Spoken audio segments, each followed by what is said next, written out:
Hello, welcome back to the channel. I've missed you guys so much. I know it's been a few weeks since I uploaded a video and there's just been a lot going on in my personal life, which I will share down the road once I'm ready to. But today I want to chat about some popular luxury bags that you should definitely avoid, especially if it's your first time buying a bag. And I will be sharing another video soon of bags I do recommend, especially if it's your first purchase. So be on the lookout for that. But in the meantime, let's jump into this video. I have some notes on my phone that I'll be referring to, but overall I just grouped these bags into categories and then I have specific ones to talk about. So the first category is actually going to be mini bags. And I know it's crazy because I personally adore and love mini bags so much, but if you are buying a mini bag as your first bag, I will say that you're more likely to regret that decision or have buyer's remorse because mini bags are small. They're definitely not meant to be everyday bags unless you know for sure that it fits into your lifestyle and you just carry the bare essentials. But for most people, a mini bag as your first designer bag doesn't really make sense. But of course, this is just based off of my own opinions and my own experience with handbags. But I would definitely recommend getting more of a small to medium sized bag as your first designer bag and then playing around with all the minis later on. But I do understand because designers are still pumping out so many mini bags and they are not stopping anytime soon. I'm just gonna put some examples right now on the screen of some mini bags to probably avoid.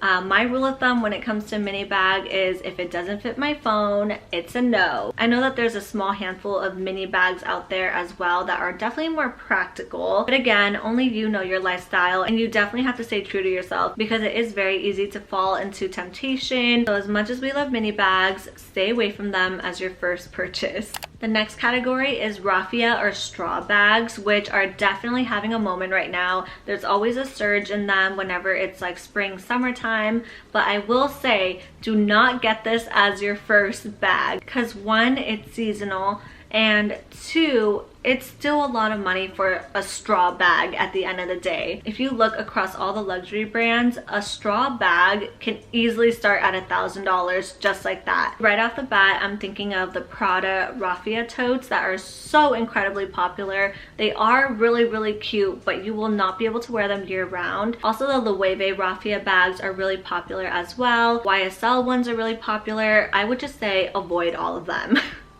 You can look at them, they're really pretty. So I personally think you'll get a lot more bang for your buck going for leather versus straw, especially as your first bag. This next category kind of ties in with the one I just talked about, but delicate leathers and materials, absolute no-no. Avoid them at all costs. And what is a delicate leather, you may ask? A good example is the Fendi Peekaboo.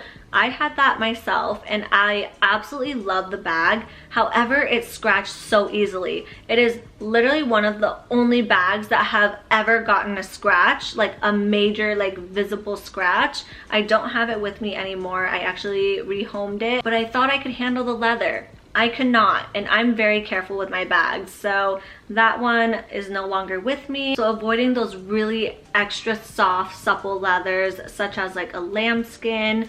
I do know that Dior has pretty durable lambskin, but even then, very delicate still. Another leather I would be wary of is any type of smooth leather. So for example, the Prada Clio bag, very beautiful bag. It just has very smooth leather. So any little scratch or anything is gonna show a lot more visibly than a bag that has some sort of a grained leather. And I personally don't have the Prada Clio. So if you do, let me know in the comments how the wear and tear has been.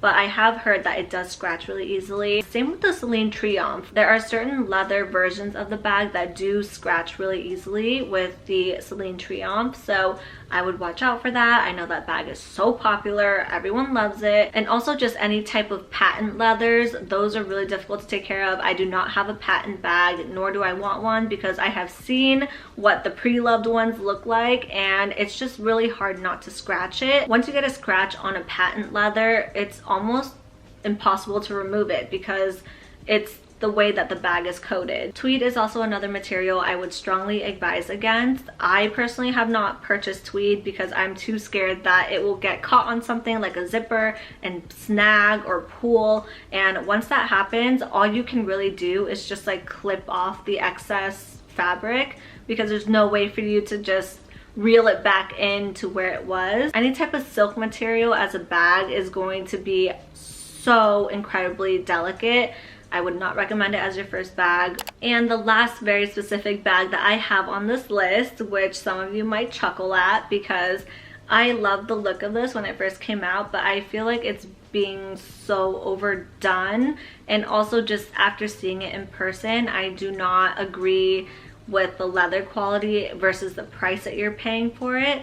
And it is the YSL Le 5A7 bag. I don't even know if I'm pronouncing that right. It's this bag right here. You've seen it. It was all over TikTok for so long, but they just kept making it in so many different colors, so many versions, that it's slowly just getting watered down, I feel like. But I did try this bag on a while back and I was already not a fan because the way it sits on the shoulder doesn't really sit very comfortably. It always is going to slide off even if you have broader shoulders, so that's annoying, especially if it's supposed to be a shoulder bag. There's also not a zipper closure, but I personally can't believe this bag is now over $2,000. Like, that is insane for YSL. But then again, the luxury market is just being inflated so much right now. That is all I have for today's video. I hope this was helpful and got your wheels turning on things to look out for when you are looking for a bag. Overall, I know there's so many trendy bags right now, but if you are buying your first bag, please do your research, watch all the YouTube reviews, know what you're getting yourself into, because again, like I mentioned, the prices of bags are insane now, even just for entry, like mid-tier level bags. Like, it's crazy. And it's sad to say, but the quality is not matching those prices either across all brands, with maybe the exception of Hermes, but that's a whole different category. But if you have any questions, feel free to reach out to me on Instagram or leave a comment below and I'll do my best to respond. And I will see you in my next video. Bye!